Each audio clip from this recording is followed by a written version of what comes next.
अस्सलामु अलैकुम दोस्तों, पेश खिदमत है एक नवाब की पुरअसरार तिलस्माती दुनिया की आप बीती एपिसोड नंबर 125 125।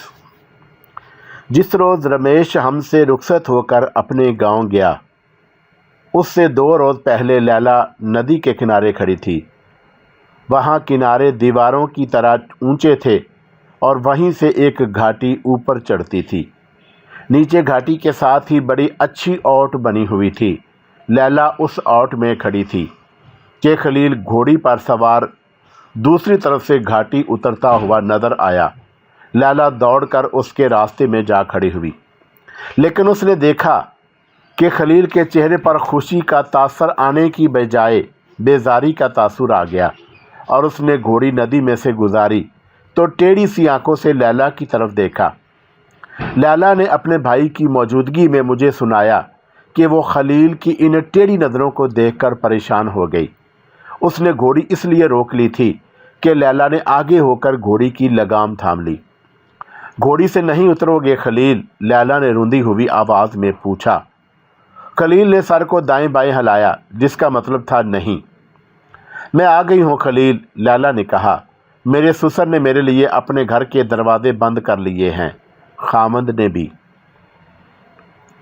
मैं मजबूर हूँ लैला, खलील ने बेरुखी से कहा। मुझे अब मुसलमान समझो खलील, लैला ने कहा। कहो तो मैं अभी तुम्हारे साथ चलने को तैयार हूँ। मैं अपना वादा पूरा कर रही हूँ, तुम अपना वादा पूरा करो। ये वादे तुम्हारी शादी से पहले के थे, खलील ने कहा। फिर तुम किसी और की बीवी रही और अब तुम इतने दिन डाकुओं के पास गुजार कर आई हो। नहीं खलील, लैला ने कहा।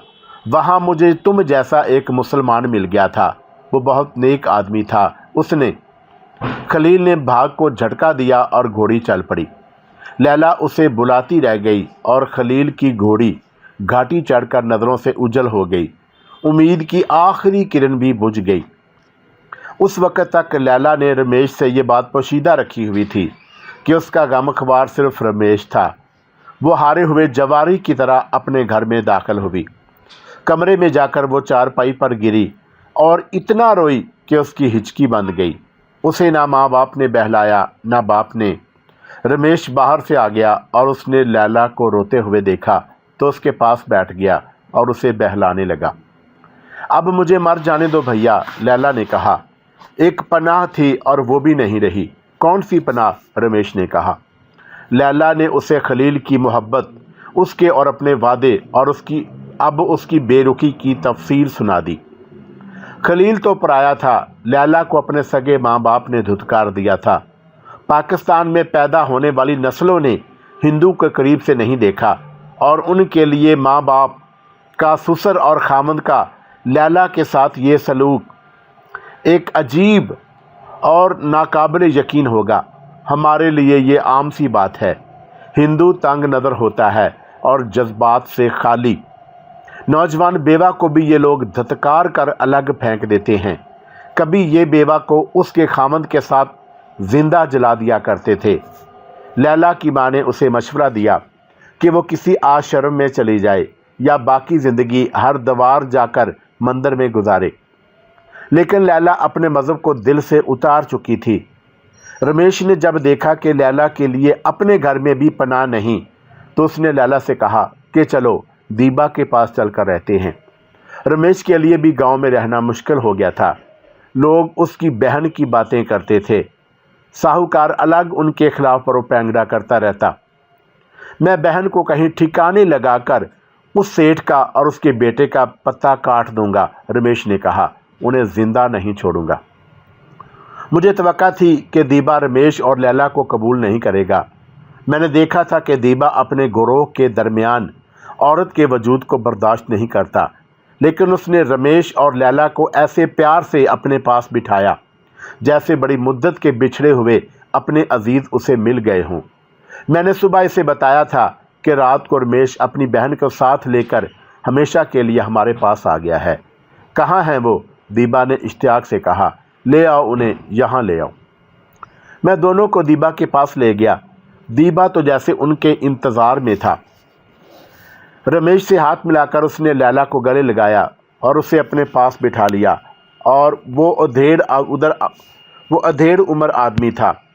دیکھنے میں لیلا کا باپ لگتا تھا، لیکن خوش طبع اتنا کہ جوانوں سے زیادہ زندہ اور بیدار نظر آتا۔ تجھے وہ لے کس طرح گئے تھے؟ دیبا نے لیلا سے پوچھا۔ کیا سوئی ہوئی کو اٹھا لیا تھا؟ نہیں، لیلا نے جواب دیا، میں سوئی ہوئی نہیں تھی۔ آنکھ کھلی تو دل پر گھبراہٹ آ گئی۔ میں باہر نکلی کہ کھلی ہوا میں جا کر بیٹھوں گی۔ وہ شاید میرے انتظار میں تھے۔ میں باہر نکل کر چند قدم ہی چلی تھی کہ پیچھے سے میرے سر اور منہ پر ایک کپڑا آ پڑا، اور پھر ایک ہاتھ میرے منہ پر آ گیا۔ میری آواز نہیں نکلتی تھی۔ انہوں نے ایک کپڑا میرے منہ پر اور ایک میری آنکھوں پر باندھ دیا اور مجھے گھوڑے پر بٹھایا، اور ایک آدمی میرے پیچھے بیٹھ گیا۔ میں تو دیکھ ہی نہیں سکتی تھی کہ وہ کس راستے سے یہاں سے نکلے اور کس طرف جا رہے تھے۔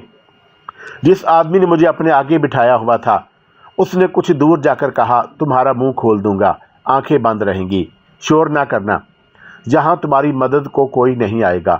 اور اس نے میرے منہ سے کپڑا کھول دیا۔ تو میں نے اس سے پوچھا کہ مجھے کہاں لے جا رہے ہو؟ اس نے کہا کہ مت ڈرو، جہاں جاؤ گی وہاں رانی بن کر رہو گی۔ میں نے منت سماجت نہ کی، بے فائدہ تھا۔ میرے پیچھے بیٹھا ہوا آدمی میرے ساتھ چھیڑ خانی کرتا جا رہا تھا، اور میں پتھر بن گئی تھی، جیسے میں کچھ محسوس نہیں کر رہی تھی۔ بہت دور نکل گئے تو دوسرے آدمی نے کہا، جارے وہ دیکھ بائیں کو مڑ جا۔ جارے نے کہا کہ وہی ہوں گے، قریب آئے تو گولی مار دیں گے۔ کچھ دیر بعد انہیں کسی نے للکارا۔ میرا خیال ہے کہ ان دونوں کو یہ شک تھا کہ وہ تمہارے آدمی ہیں جو ان کے پیچھے آئے ہیں۔ پہلے گولی جارے نے چلائی تھی، اور اس نے یہ بھی کہا تھا کہ سکندر ہوا تو زندہ نہیں چھوڑوں گا۔ جارے نے گھوڑے سے اتر کر مجھے بھی گھوڑی سے اتارا اور کہا کہ چھپ جاؤ، بھاگنا نہیں ورنہ ماری جاؤ گی۔ لیکن دونوں مارے گئے۔ تم شیر کی بچی ہو لیلا، دیبے نے اس کی کمر میں بازو ڈال کر اور اسے قریب کر کے کہا۔ میں تو سمجھا تھا کہ تم نے ہمیں پکڑوا دیا، لیکن میں نے سکون کے جو دن دیکھے ہیں یہیں دیکھے ہیں، لیلا نے کہا۔ اگر تھانے میں میرے جسم کو کاٹنا شروع کر دیتے تو بھی میں یہی کہتی کہ مجھے کچھ علم نہیں کہ میں کہاں تھی۔ لیلا کو میں نے پہلے بھی دیکھا تھا اور بہت قریب سے دیکھا تھا۔ اس کے حسن کو سورج کی روشنی میں دیکھا اور پورے چاند کی چاندنی میں بھی دیکھا تھا۔ وہ بہت خوبصورت لڑکی تھی، لیکن اب تو اس کا حسن دوبالا ہو گیا، اور اس کے چہرے پر جو رونق تھی وہ اس کی روح کا پرتو تھا۔ پہلے تو اس کا چہرہ نظر آتا اور اب اس کی روح بھی نظر آنے لگی۔ لیلا کے ساتھ ایک مسئلہ بھی ہمارے سامنے آ گیا۔ اتنے آدمیوں میں ایک جوان لڑکی کا رہنا ٹھیک نہیں، کسی نہ کسی کے ساتھ اس کی شادی ہو جانی چاہیے تھی۔ میری نظر حمید اللہ خان پر تھی، اور اسی شام جب رمیش اور لیلا اپنے کمرے تھے، میں نے دیبا کے سامنے یہ مسئلہ رکھا اور کہا کہ حمید اللہ خان لیلا کے ساتھ شادی کر لے۔ حمید اللہ خان تو پہلے ہی تیار بیٹھا تھا۔ کچھ دن ٹھہر جاؤ، دیبا نے کہا، اس لڑکی نے کسی نہ کسی کی بیوی بن کر ہی رہنا ہوگا، ذرا ٹھہر جاؤ۔ رمیش سے پوچھنا ضروری تھا اور میں نے اس کے ساتھ بات کی۔ ہم لوگ ہمیشہ کے لیے تمہارے پاس آ گئے ہیں، رمیش نے کہا۔ تم جو فیصلہ کرو گے مجھے منظور ہے۔ ہمارا کوئی مذہب نہیں رہا، اب تو میں پیار اور محبت کے مذہب کو سمجھتا ہوں۔ دوستوں اور ساتھیوں پر قربان ہو جانا ہمارا مذہب ہے۔ لیلا کے ساتھ اگر کوئی مسئلہ وابستہ تھا تو وہ میرا مسئلہ نہیں تھا، میں اس کے لیے پریشان ہوتا۔ میں تو اب ایک ہی مسئلے میں الجھ گیا تھا کہ دیبا مجھے دہشت گردوں کے کسی گروہ کے پاس پہنچا دے۔ میں پہلے اپنے جذبات اور تاثرات بیان کر چکا ہوں۔ نواب زادے، میں نے حمید اللہ سے کہا، کب تک یہاں پڑے رہو گے؟ مجھے تو یہ نظر آ رہا ہے کہ ہم کسی روز ڈاکوؤں کے ساتھ پکڑے جائیں گے اور حرام موت مریں گے۔ تم تو اس طرح اطمینان سے بیٹھ گئے ہو جیسے تمہارے ارادے بدل گئے ہیں۔ نہیں سکندر، اس نے کہا، میرے ارادے نہیں بدل سکتے۔ دیبا 2-4 دنوں بعد جا رہا ہے، واپس آ کر بتائے گا کہ ہمیں وہ لوگ کہاں ملیں گے، لیکن سکندر پہلے اس لڑکی کے ساتھ شادی تو کرا دو۔ مجھے یاد آ گیا کہ حمید اللہ خان میں وہی جذبہ موجود ہے جو مجھ میں ہے، لیکن وہ نواب زادہ بھی ہے، اور خوبصورت لڑکیاں اس کے لیے کھلونا ہوا کرتی تھی، اور اب اس نے ایک اور خوبصورت لڑکی دیکھ لی ہے۔ میں اتنا تنگ آ چکا تھا کہ میں نے حمید اللہ خان کو اپنے ذہن سے اتارنا شروع کر دیا۔ میں اس کی دوستی سے دستبردار نہیں ہو سکتا تھا۔ ہماری دوستی دلوں کی گہرائیوں میں اتری ہوئی تھی۔ مجھے محسوس ہونے لگا کہ حمیداللہ کی توجہ لیلا پر مرکوز ہو گئی ہے اور جب تک وہ اسے حاصل نہیں کر لے گا وہ اور کسی طرف نہیں دیکھے گا۔ میں یہ بھی دیکھ رہا تھا کہ دیبا لیلا کے ساتھ کچھ زیادہ ہی پیار کرنے لگا تھا۔ میں جوتش اور نجوم کے علم سے تو واقف نہیں، لیکن آنے والے وقت کی جھلک سی مجھے نظر آ جاتی تھی۔ خدشہ سا نظر آنے لگا کہ یہ لڑکی دیبے اور حمیداللہ خان میں چیکڑش پیدا کر دے گی۔ اس کی پیش بندی صرف اس طرح ہو سکتی تھی کہ لیلا کی شادی فوری طور پر حمیداللہ خان کے ساتھ کر دی جائے۔ لیلا، میں نے لیلا کو الگ جا کر کہا، تم نے اگر ان لوگوں کے ساتھ رہنا ہے تو فوراً حمیداللہ خان کے ساتھ شادی کر لو۔ اس شخص کو تم چور اور ڈاکو نہ سمجھنا، یہ نواب زادہ ہے اور بہت ہی اچھے لوگوں میں سے ہے۔ میں نے حمیداللہ خان کے متعلق اسے بہت سی باتیں بتائیں۔ میں چونکہ اسے لیلا کے دل میں بٹھانا چاہتا تھا، اس لیے حمیداللہ خان کے متعلق کچھ مبالغہ آرائی بھی کی، لیکن یہ نہ بتایا کہ یہ مفرور سزا یافتہ مجرم ہے۔ لیلا سنتی رہی اور سنتے سنتے اس کی آنکھوں سے آنسو بہہ نکلے۔ میں جانتا ہوں کہ تم کیا محسوس کر رہی ہو، میں نے کہا۔ جسے تم خوابوں اور خیالوں میں دیکھتی رہی ہو وہ تمہیں دھوکہ دے گیا، اور تم جب حمیداللہ خان کی بیوی بن جاؤ گی تو چند دنوں میں خلیل کو بھول جاؤ گی۔ نہیں سکندر، اس نے کہا، خلیل کو میں دل سے اتار چکی ہوں۔ اچھا ہوا کہ اس نے اپنا آپ پہلے ہی ظاہر کر دیا۔ اگر وہ مجھے اپنے گھر لے جا کر خراب کرتا تو میں کہیں کی نہ رہتی۔ اب میں نے تمہیں دل میں بٹھا لیا ہے، لیکن تم مجھے کسی اور کے حوالے کر رہے ہو۔ میں اڑتا پنچھی ہوں لیلا، میں نے کہا، اور اسے بتا دیا کہ میں مفرور ہوں اور پھانسی کا پھندا میرے گلے میں پڑا ہوا ہے جو کسی بھی وقت تنگ ہو کر میری جان لے لے گا۔ میں نے کہا، تم جیسی ہی ایک لڑکی ہے جو میرے انتظار میں اپنے ماں باپ کے گھر بیٹھی ہے۔ وہ جانتی ہے میں اسے کبھی نہیں مل سکوں گا، اور وہ یہ بھی جانتی ہے کہ میرے دل میں کوئی عورت اس کی جگہ نہیں لے سکے گی۔ میں خلیل نہیں ہوں لیلا، اس وہم میں نہ پڑ جانا۔ یہ تو میں پہلے ہی دیکھ رہا تھا کہ لیلا میری طرف مائل تھی، لیکن میں نہ اپنے آپ کو دھوکے میں رکھنے والا تھا نہ کسی اور کو۔ بڑی مشکل سے میں نے لیلا کو قائل کر لیا کہ وہ حمیداللہ خان کے ساتھ بے تکلفی پیدا کرنے کی کوشش کرے۔ ادھر حمیداللہ خان سے کہا کہ وہ لیلا کے قریب ہو جائے۔ میں نے دیبا کو مجبور کرنا شروع کر دیا کہ وہ میرا راستہ بنائے۔ دیبا تو پہلے ہی اس کام کے لیے جا رہا تھا، لیکن لیلا کے لیے گاؤں رک گیا اور ایسے حالات پیدا ہو گئے کہ اسے واپس آنا پڑا۔ اب اسے کہاں تو وہ دوسرے ہی دن چلا گیا۔ اس کی غیر حاضری میں حمیداللہ نے لیلا کو اپنے ساتھ بے تکلف کر لیا۔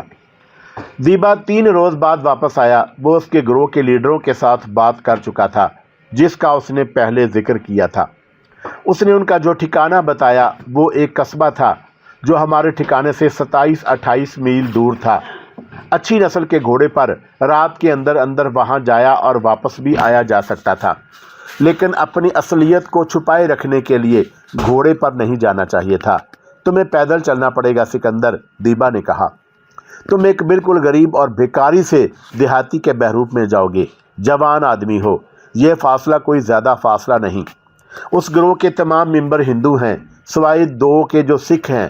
میں نے تمہیں پہلے بتایا تھا کہ یہ بڑا مضبوط گروہ ہے، اور ان کا مخبری کا نظام اتنا اچھا ہے کہ ریل گاڑیوں کے صحیح وقت انہیں معلوم ہو جاتے ہیں۔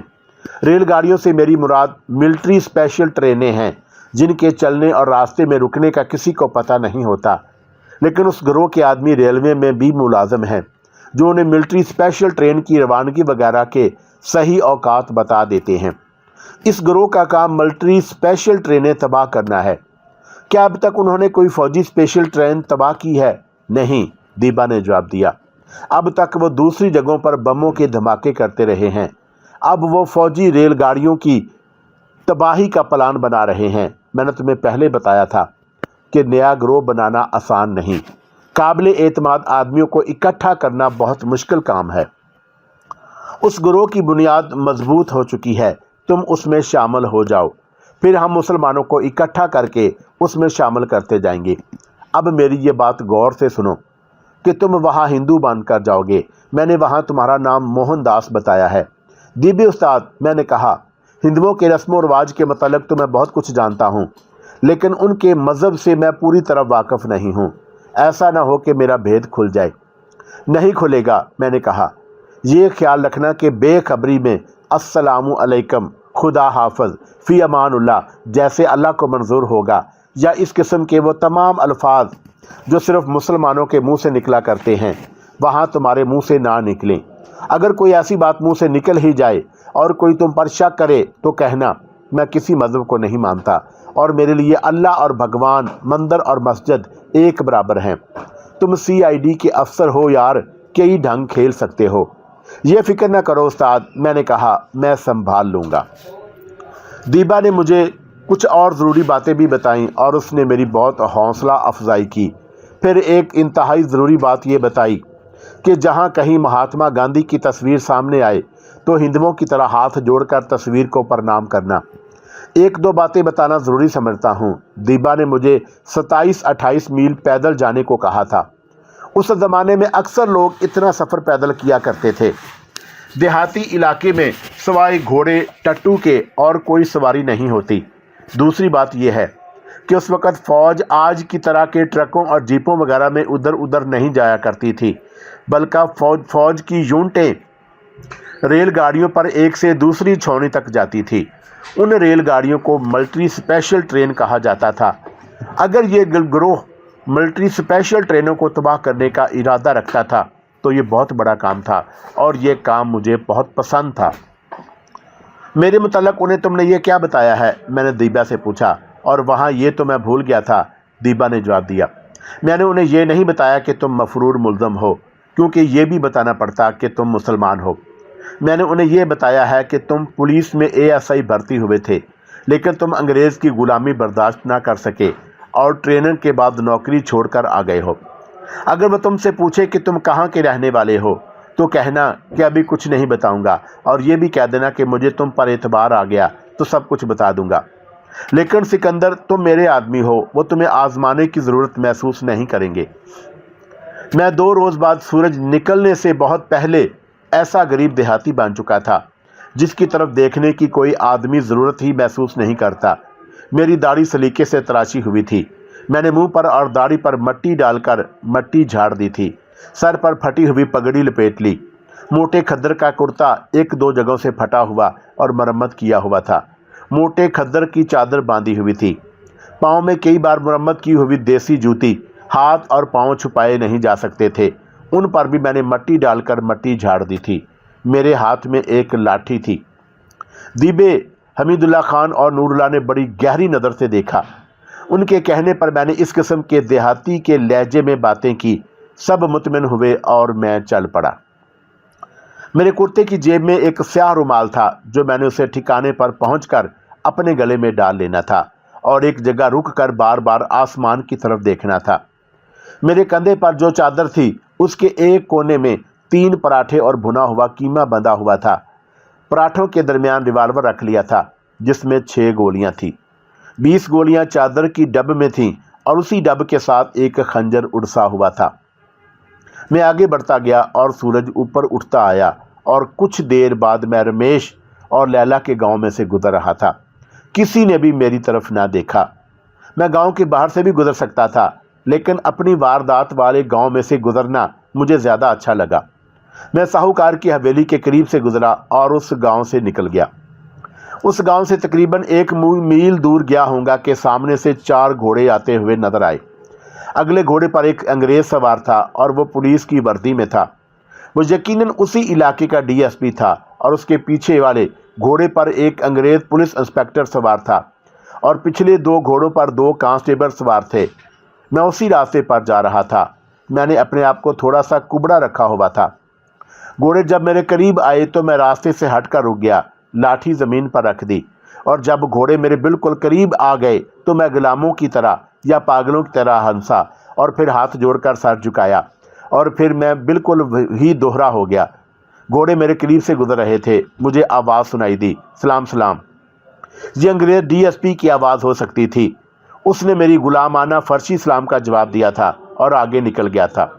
वो DSP ऐसी ही नस्ल का था जिसे मैंने कत्ल किया था। घोड़े खासे आगे निकल गए तो मैं सीधा हुआ और उनकी तरफ देखा। अगर पुलिस के 2 हिंदुस्तानी साथी ना होते तो शायद मैं उन दोनों अंग्रेज़ अफसरों को पीछे से गोली मारकर भाग जाता। वहाँ मेरा ताक़ुब करने वाला कोई न था। मैं अपनी राह लग गया। सूरज जब सर पर आया तो मैंने एक दरख्त के नीचे बैठकर खाना खाया। थोड़ा आगे जाकर एक गांव के कुएं से पानी पिया और अपने रास्ते पर हो लिया। मुझे अचानक ख्याल आ गया कि डीएसपी वारदात वाले गांव जा रहा होगा। कहीं ऐसा ना हो कि मेरे साथियों की निशानदही हो जाए। रमेश और लैला गांव से गायब हो जाना पुलिस की नज़र में बेमानी नहीं हो सकता था, लेकिन मैं कर भी क्या सकता था। मैं अपने रास्ते पर चलता गया। मैं एक गांव के करीब से गुजर रहा था तो एक आदमी जो कपड़ों और शक्ल सूरत से खुशहाल ज़िम्मेदार लगता था, एक औरत के साथ गांव से निकला। दोनों 30 साल की उम्र के लगभग थे। आदमी के हाथ में गठरी थी। मैं उनके ज़रा आगे हो गया। उस आदमी ने मुझे आवाज़ दी। मैंने रुक कर पीछे देखा। किधर जा रहे हो? उसने मुझसे पूछा। हुक्म चौधरी साहब। मैंने चौधरियों के बेवकूफ़ से नौकरों की तरह कहा। मैं तो बड़ी दूर जा रहा हूँ, अगले गांव तक ये गठरी ले चलो। उसने कहा, पैसे दूंगा। और मैंने उसके हाथ से गठरी ले ली और उनके पीछे पीछे चल पड़ा। उन्होंने जब आपस में बातें शुरू की तो मैं जल्द ही समझ गया कि ये बेचारे बे औलाद हैं और किसी पीर के यहाँ या किसी मज़ार पर जा रहे हैं। अगर साईं करामते वाला मिल जाता तो हम पर अल्लाह का करम हो जाता, आदमी ने कहा। लेकिन उस गांव के किसी आदमी को पता नहीं कि साईं जी किधर निकल गए हैं। उसने पीछे मुड़कर मुझे कहा, ओए, तूने साईं करामते वाले का नाम कभी सुना है? हाँ चौधरी साहब, मैंने जवाब दिया। मैं 2-3 बार उनके दरबार में सलाम करके लिए गया था। आप उनके पास पहुंच जाए तो खाली हाथ वापस ना आए। यही तो उनकी करामत है कि बे औलाद औरत की गोद हरी कर देते हैं। लेकिन चौधरी साहब, उन्हें कोई ऐसा खुदाई इशारा मिला है कि किसी को बताए बगैर गायब हो गए। बाज़ लोग कहते हैं कि वो मक्का मदीना चले गए हैं। अल्लाह ही जाने। देख भाई, उसने पीछे की तरफ इशारा करके कहा, वो है मेरा गांव। जब कभी तुम्हें पता चले कि साईं करामते वाला फलां गांव में है तो मेरे गांव में आना। चौधरी नूर पूछ लेना और मुझे बताना। उसने जेब से 1 रुपये का सिक्का निकाला और मुझे देकर कहा, जब खबर लाओगे तो पूरे 5 रुपये दूंगा। जो हुक्म चौधरी साहब, मैंने उसके हाथ से 1 रुपया लेते हुए कहा। अगला गांव आ गया। चौधरी नूर ने मेरे हाथ से गठरी ली और 4 आने दिए और उन दोनों गरीब आदमी के यहाँ 4 आने में 4 दिन के गोश्त पक सकता था। इस दिलचस्पी ने मेरी थकन दूर कर दी और मैं चलता गया और उस पगडंडी तक पहुंच गया जिस पर यक्के कस्बे तक जाते थे और मैं वहां रुक गया। कुछ देर बाद एक यक्का आ गया जिसमें अभी 2 सवारियों की गुंजाइश थी। मैं उसी में सवार हुआ और जो 4 आने चौधरी नूर ने दिए थे वो यक्के वाले को दे दिए। मेरे पास अपने पैसे काफ़ी थे। सूरज गरूब होने में अभी तकरीबन 1 घंटा बाकी था जब मैं कस्बे के बाज़ार में आटा पीसने वाली एक मशीन वाली दुकान के सामने खड़ा था। मैंने स्याह रुमाल गले में डाल लिया और बार बार आसमान की तरफ देखता। तकरीबन 1 आधा घंटे बाद एक जवान सा हिंदू मेरे करीब आन खड़ा हुआ और वो भी ऊपर देखने लगा। आज गर्मी कुछ ज़्यादा नहीं, उसने कहा। ये मौसम गर्मी का तो नहीं, मैंने कहा, लेकिन गर्मी है। मोहनदास, हाँ, मैंने कहा। दीबे ने भेजा है? हाँ, मैंने जवाब दिया। मेरे पीछे पीछे आओ, उसने कहा और चल पड़ा। वो मुझे एक गुंजान महल्ले के एक मकान में ले गया और थोड़ी देर बाद खाना आ गया। खाने के दौरान उसने कहा कि तुम्हारी दाढ़ी मुसलमानों जैसी है। इस दाढ़ी से मैं मुसलमान भी बन जाया करता हूँ और सिख भी। मैंने कहा, यह दाढ़ी बड़े काम की चीज़ है। ये हिंदू इस गिरोह के लीडरों में से एक था और उसके साथ बहुत सी बातें हुई। चूँकि दीबा ने उसे मेरे मुतल्लिक़ सब कुछ बता दिया था, इसलिए उसने मुझे आजमाने के लिए कोई तरद्दुद ना किया और हम काम की बातें करने लगे। रात को उसी घर में 3 और आदमी आ गए और वो भी हिंदू और उसी जैसे जवान आदमी थे। वो सब तालीम याफ्ता थे। मैंने अपने मुतल्लिक़ यही बताया कि मैं ASI भर्ती हो गया था और नौकरी छोड़ आया हूँ। मैंने उनके सामने जो तकरीर की वो इतनी जोशीली और पुरवकार थी कि वो मुझे भी लीडर मारने लगे। मैं उस वक्त तक बहुत काम कर चुका हूँ। मैंने कहा, ये तफसीलात बाद में कभी सुनाऊंगा। अभी इतना ही बताऊंगा कि मैं पुलिस की नज़र में हूँ और मुझे बड़ा ख़तरनाक टेररिस्ट समझा जाता है। यही वजह थी कि मैंने दाढ़ी रख ली।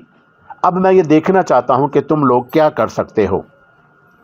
मेरा ख्याल है कि तुम गिरोह की कमांड कर सकते हो, उनमें से एक ने कहा। तुम बड़े अच्छे वक्त आए हो। 2 रोज़ बाद गोरा रेजिमेंट की मल्टी स्पेशल ट्रेन गुजर रही है। ہم نے اس کی روانگی کا وقت معلوم کر لیا ہے اور ہم نے یہ بھی معلوم کر لیا ہے کہ جہاں ہم نے ریلوے لائن میں بم رکھنا ہے وہاں گاڑی کس وقت پہنچے گی۔ روانگی کے اسٹیشن پر اور راستے سے ایک اسٹیشن پر ہمارے آدمی موجود ہیں جو ریلوے کے ملازم ہیں، وہ ہمیں صحیح وقت ایک بار پھر بتا دیں گے۔ وہ اس گاڑی کو تباہ کرنا چاہتے تھے جو بہت بڑا کام تھا۔ 6-7 سونفروں کی گوارا رجمنٹ کو تباہ کرنا انگریزوں پر بہت بڑی چوٹ تھی۔